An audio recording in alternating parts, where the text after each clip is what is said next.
Hi. Hello. Sa pangalan po ng dakilang Panginoong Jesucristo, isang mapagpalang umaga po sa bawat isa. Andito po tayo sa ikalawang bahagi na kung saan meron po tayong mga sitas na binabasa at binibigyan ng buhay o kaya pinapaliwanag. Ngayon po, meron pa tayong isang sitas. Sabi po sa ikalawang aralin, sa sulat ni San Apostol Santiago, sa Kapitulo 3, versikulo 13 hanggang 18. Ang sabi po ganito, sino ang marunong at matalino sa inyo? Ipakita niya sa pamamagitan ng mabuting kabuhayan ang kaniyang mga gawa sa kaamuan ng karunungan. Ngayon po, kung malalaman natin, kapag sinasabing marunong, maabilidad, madiskarte, o kaya matalino. Hindi baga, ang iba kapag merong honor, o kaya merong honorable, kapitapitagan, titulo na lang, sa barangay, kagawad ka, o tanong, o ano.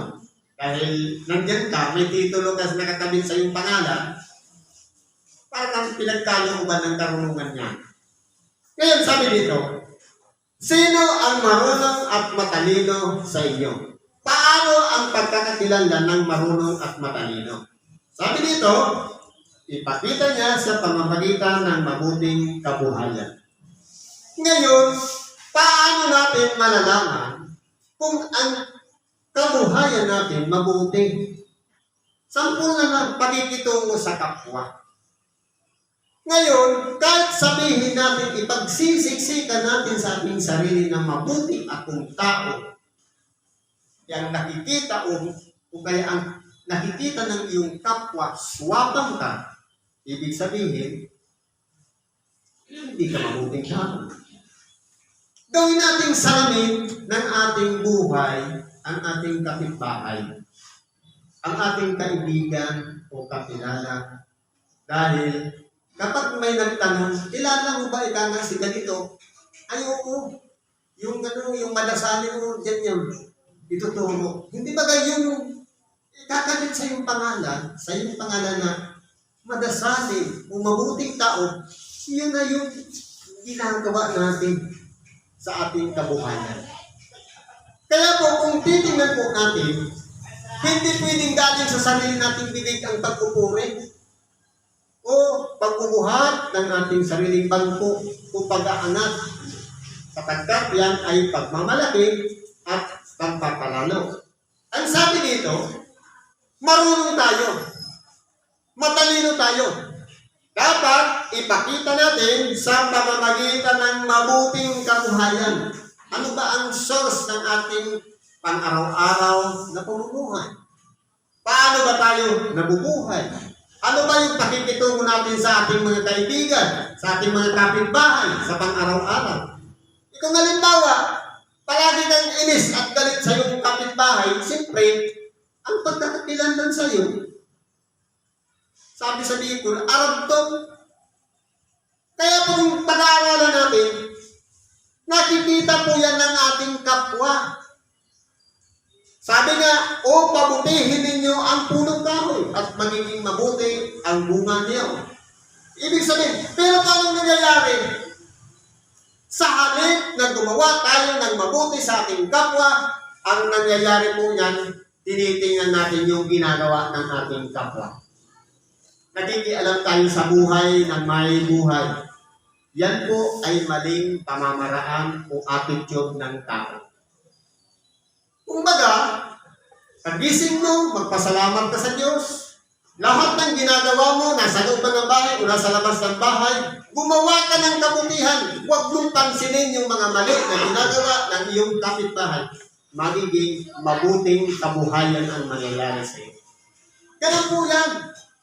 Pero kung halimbawa,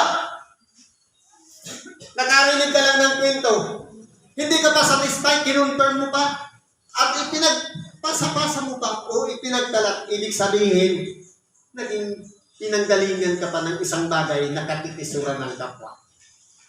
Eh sabi dito, kung marunong tayo at matalino tayo, makikita po yan sa mabuting kabuhayan. Ibig sabihin, kapag masama ang kabuhayan natin o pang-araw-araw na pagkakilanlan sa atin ng ating kapwa, masama po tayong tao. Simple as that. Kaya po sabi dito, hindi lang mabuting kabuhayan, may kondisyon pa. Mabuting kabuhayan ang kanyang mga gawa sa kaamuan. Kahit araw-araw kang libatin, kahit araw-araw kang siraan ng puri, magiging kang maamo, wala kang pakialam sa kanila. Bakit? Dahil, halimbawa, ganito po kasi yan. Kapag minura ka, ikaw lang naman nakarinig, sino ngayon ang masama? Yung nagmura. Kapag gumanti ka, dalawa na kayong masama. Kung ikaw ay maliwanag ang pag-isip at matalino ka at marunong ka, ipapanalangin mo siya na maglinaw ang kanyang isip para tumigil na. Dahil kapag sinalubong mo siya ng katulad din ang ginawa niya, ang mangyayari niya, maglalaban kayo para na kayong manok sa itaas nagsabong. Tama yung sinabi kanina ni Grant. Kaya po, kung pag-aaralan natin, ang kaamuan ng karunungan, mahirap po yan gawin. Pero, sabi nga, number start at number 1. Always yan. Kaya pag ginawa mong isa, inulit mo ng isa, sunod-sunod yung dadami yan hanggang sa napapractice natin, tama na pala yung ginagawa natin. Kaya po, lahat naman tayo marunong o matatalino, yung pag-a-apply ng pang-araw-araw na pamumuhay, doon lang tayo nagiging taon. Kung nagkakamali, doon tayo sumasablay. Sabi po dito, ngunit kung kayo'y mayroong mapapait na paninibugho. Halimbawa, may nakita ka lang nakasama yung asawa mo, nagselos ka na agad. Mapapait na paninibugho, yung baga nag-uugat, na tumatagal, na hanggang sa mga dumarating sa hiwalayan, yun po yung alisin natin. Dahil kahit sabihin natin, mabuti yung ating pamumuhay, mabuti tayong tao, pero sinuso tayo, useless. 10 o kaya sa 10 putos, pinerfect mo yung siyam, nagkasala ka sa isa, nagkasala ka sa lahat. Ganun po yun. Kaya kahit na anong pagpapakita mong kabutihan sa iyong kapwa, nagkasala ka ng isa, lahat yun burado. Eh sabi nito, ngunit kung kayo'y may mayroong mapapait na paninibugho, at dahil sa paninibugho, nagkakaroon ng pagkakampi-kampi. Hindi to, ayaw ko sa kanya, dito ako. Di ba kagayon, malapit na naman ng eleksyon, darating na naman yung pagkakampi-kampi. Ayaw ko kayo ganito, ayaw ko dito ako ubuto. Doon po tayo napapahama. Sabi dito, paninibugho at pagkakampi-kampi sa inyong puso na hindi man nakikita sa hayag, pero nandidiyan kim-kim natin. Yung selos. Kasi po, yung selos kasi, minsan niya nakikita yan sa sinasabi o binibigkas ng bibig. Ang okay lang yung maging prangka. Magtapat ka na, magsabi ka na ng totoo na nagselos ka. Kaysa yung kim-kim, yun po yung nagpapabigat dyan sa puso natin. Siyempre, kapag may negative na bagay sa ating puso, daan yon para masamang espiritu pumasok sa ating katawan, bigyan tayo ng karamdaman. Kasi ang karamdaman, tinatawag na espiritu ng sakit. Ibig sabihin, kaya tayo may masakit sa tiyan dahil sinira natin yung tiyan natin. May masamang espiritong nandidiyan na naninirahan dyan.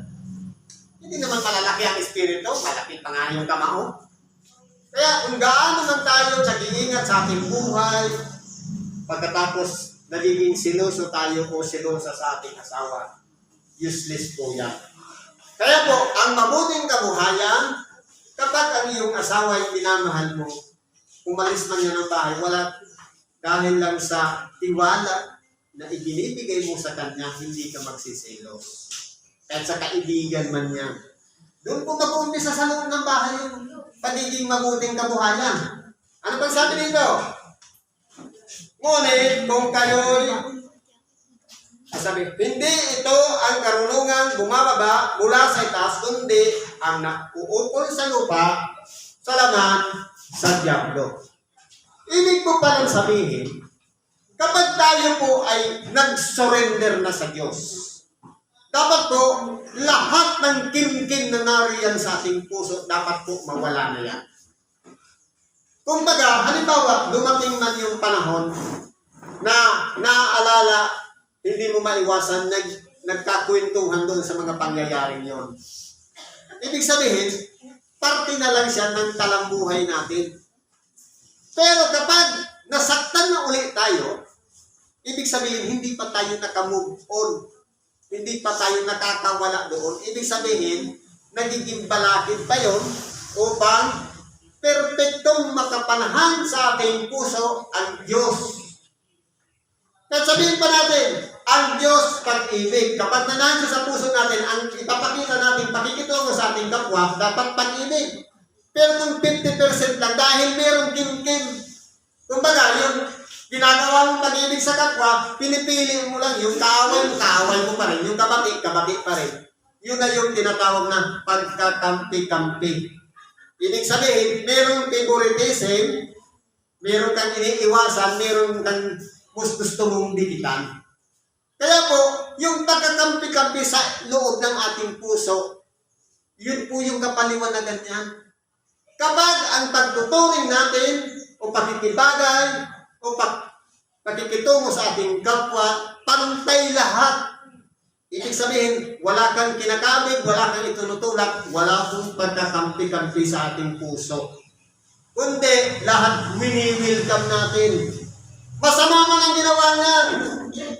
Ipanalangin natin para tumino. Mabuti man ang ginawa niyan. Ipanalangin pa rin natin para magpatuloy siya, hindi siya magbago. Lahat yan, ipagkakatiwala natin sa Diyos. Kaya po, itong puso na ito, kung si Kristo, kung ang Diyos o ang Espiritu Santo dapat manahan sa ating mga puso, dapat ang mga pinaggagawa natin sa ating pang-araw-araw na pamumuhay, lahat yan pag-ibig. Bakit na baga, hindi baga masarap matulog sa gabi na nanalangin ka, binilang mo mula nung gumising ka hanggang sa bago ka matulog, wala kang nakaaway. Hindi baga ang sarap ng pakiramdam na parang hindi, yung bundi mo, napakalinis. Kaya po dito, pinapraktis sa atin yung mabuting kabuhayan. Dapat mawala yung pagkakampi-kampi o kaya sabi, selos o paninibugho. Dahil saan yan galing? Sabi dito, hindi yan ang karunungan mula sa taas, kundi sa laman, sa lupa, at sa dyablo. Ibig sabihin, dalawa lang yung source. Ang karunungan mula sa itaas, unang-una, pag-ibig ang ipinapakita natin sa ating kapwa. Pero kung mayroong paninibugho at pagkakampi-kampi, mula yan sa litigtigin ng laman at sa dyablo. Alin ba ang pipiliin natin doon? Sasabihin natin, nagbabasa naman ako ng banal na kasulatan, pero mayroong pagkakampi-kampi sa puso. Sabi ng ating kabilang Panginoon,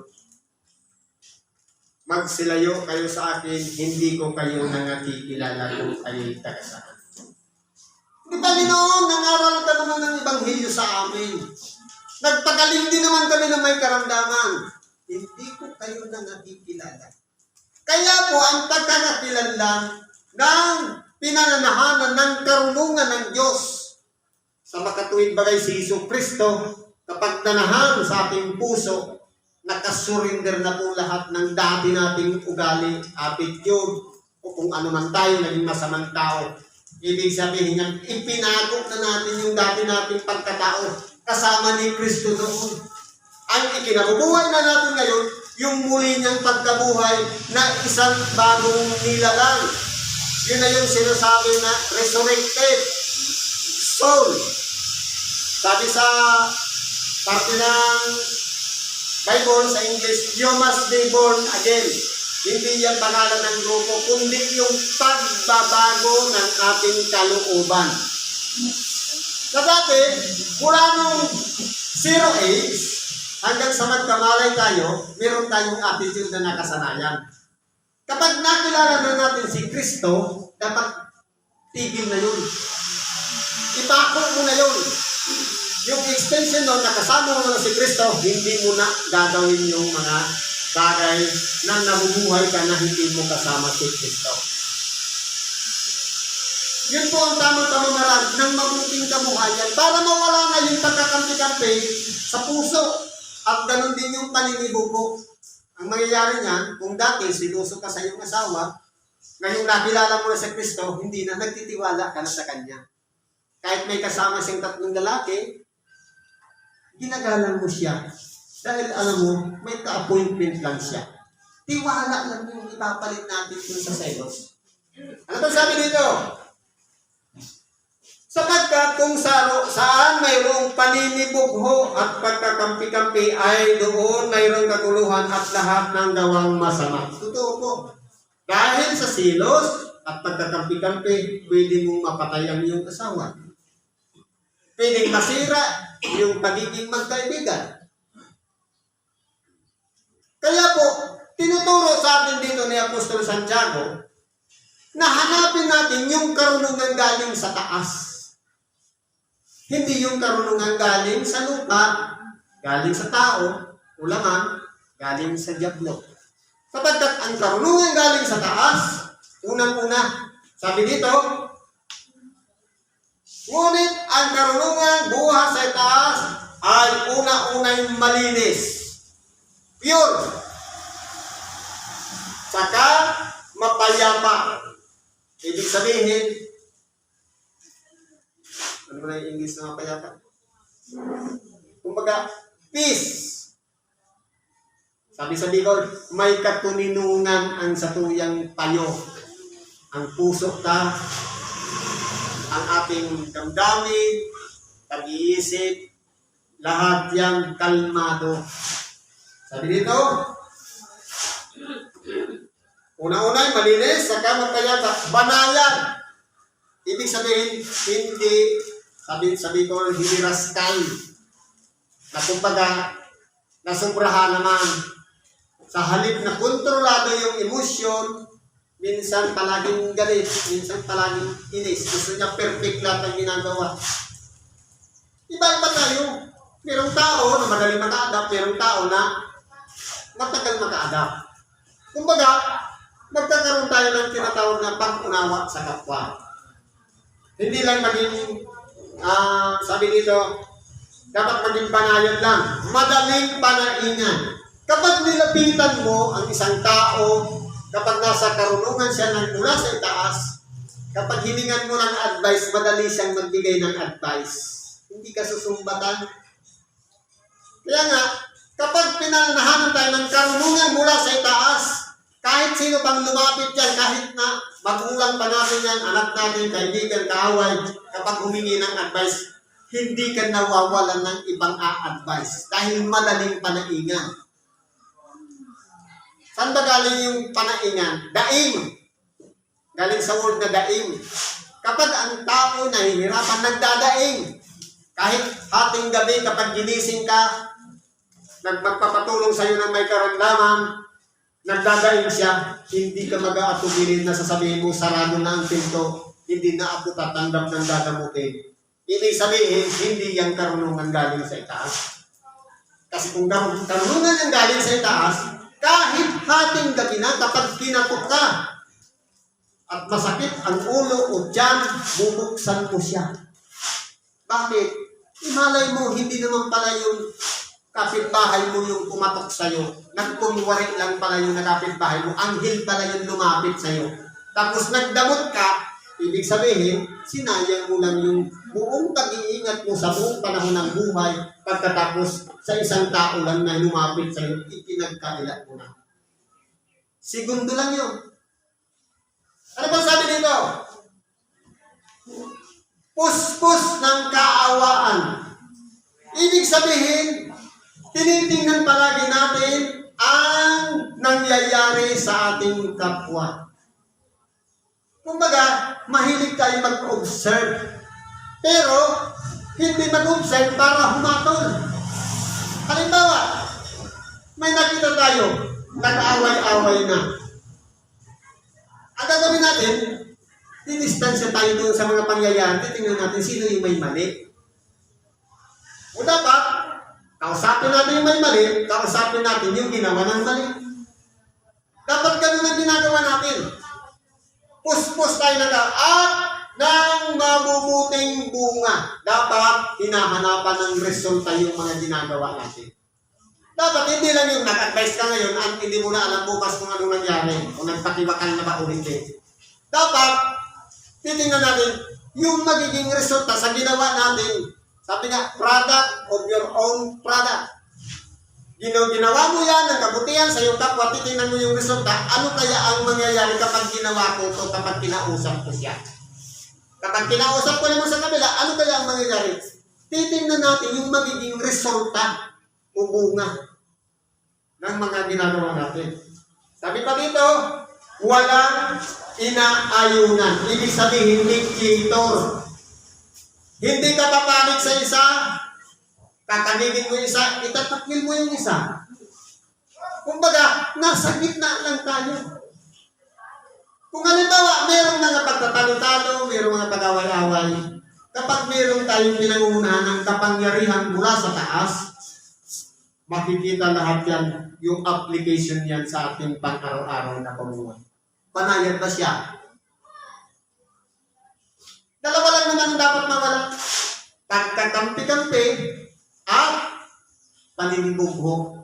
Kapag meron yung dalawa na yan, galing yan sa Diablo. Kapag wala yan, yan ay galing sa Diyos. Ang magiging resulta niyan, sabi nito, mapayapa, banayad, magaling, panaingan, puspos ng dapat at ng mabubuting. Walang inaayunan. Mediator lang siya. Walang pagpapaimbabaw. Ibig sabihin, totoo tayong nakikitungo sa ating kapwa. Hindi ibig sabihin, tinutulungan mo lang siya dahil, kumbaga, nakipagplastika na sa akin, hindi makipagplastika na rin ako. Hindi ganon. Hayaan mo siya manatiling plastic. Ikaw, totoo kang tao humaharap sa kanya. Ibig sabihin, sabi nga, tayo yung maging mabuti, dapat daigin natin ng mabuti ang masama. Kaya po kung pag-aaralan natin, sa mga pinangungunahan ng Espiritu Santo, na meron ng karunungan at kaalaman. Ito po yung pamantayan ni Apostol Santiago ng karunungan mula sa itaas. Na dapat kapag yan ay ginagawa natin, ina-apply natin, yung mga karunungan banayad, mapayapa, galing yan sa Diyos. Huwag nating hahaluan ng pagkakampi-kampi. Kasi sabi dito, walang inaayunan ang galing sa itaas. Ang galing sa Diablo, may pagkampi-kampi, hindi sabihin may favoritism. Dapat, pag walang inaayunan, 50-50. Ang tingin mo sa iyong kapwa, ikamag-anak mo ba yan o hindi, 50-50 ka lang palagi. Wala kang inaayunan. Sabi dito, at ang bunga ng katwiran ay natatanim sa kapayapaan sa mga nagsisigawa ng kapayapaan. Kaya po, kung gusto natin maging matuwid, dapat po umiral sa atin ang kapayapaan. Paano natin magagawa yan? Sabi nga, maging matalino kayong katulad ng ahas at matimtimang gaya ng kalapati. Hindi ba kayong kalapati ginagawa natin symbol ng peace, kapayapatan? Ang ahas, matalino. Kapag may kalaban siyang ahas, kapag nasugatan niya, ihahanap na niya pa yan ng dahon na ipanggagamot niya doon sa kalaban niyang ahas. Dapat Yan ang katalinuhan na makuha natin. Na kapag meron man tayong nasaktan, tulungan pa rin natin yung nasaktan natin. Kung meron mang nagdamdam sa atin, puntahan natin para magpanakuli yung galit. Yun po yung pinaka-the best. Sabi pa, maging matintimang gaya ng kalapati. Ang kalapati, kapag nag-alaga ka niyan, kapag nag-away ng mag-asawa, lumalayas po niya. Kaya, kung nakikita natin, papunta na sa kaguluhan ang nangyayari, mag-distansya na tayo para hindi na tayo madamay. Kumbaga, katulad ng isang damit na labahin, kapag nahahawaan na siya ng bicolor ang puti, ihiwalay mo na ang iyong sarili na puti para hindi na siya mahawakan. Ganun po yun. Kaya po, dito sa aralin na ito, dapat kilalanin natin yung karunungan mula sa itaas at karunungan mula sa dyablo. Ang karunungan mula sa dyablo, may pagkakampi-kampi at paninibugo. Ang karunungan mula sa Diyos,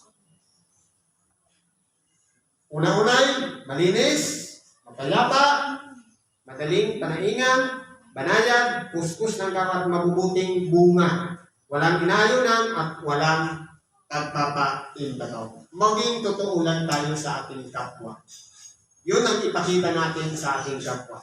Naway, sa oras na ito, itong araw na ito natin napakinggan ngayon, bitbitin natin paglabas ng templo pag uwi natin sa ating bahay. Sa totoo lang po, ang Ebanghelyo, yun ay yung nagpapagaling ng may karamdaman. Bakit? Kapag tinanggap ng isang tao ang Ebanghelyo, pumasok sa kanyang kahinga, dumiretso sa puso, mag-i-energize na yan. Yung masamang espiritu lalayas. Di wala ka ng karamdaman. Kaya po, surrender lang naman ang susi. Kaso saan tayo nasanay? Kapag may damo, ay may sakit, doktor. Bakit? Tapos sabihan pa, 6 months lang ang iyong buhay, bakit sino ba siya? Diyos? Para bilangin yung oras mo. Na hanggang doon na lang. Kapag malakas ang ating pananalig sa Diyos, pura mismo, gumagaling. Kagaya ng sinabi kanina ni Brad. Tungkol sa kitungin. Kaya po, magtiwala tayo sa Diyos, huwag sa amin. Huwag sa sino mang narito, sa Diyos lamang. Ipagkatiwala natin ang ating mga sarili. Siguro, hanggang dyan na lang ang pagkikibahagi natin sa oras na ito. Salamat po sa Diyos at anuman ang ating mga karaingan, kahilingan man, karamdaman man, problema, o anuman bagay na nakakabit sa ating katawan, ipagkatiwala lahat yan natin sa Diyos. Kung sa'yo, Diyos na po ang bahala sa atin kung ano ang gagawin niya sa atin. Salamat po at isang mapagpalang umaga sa bawat isa.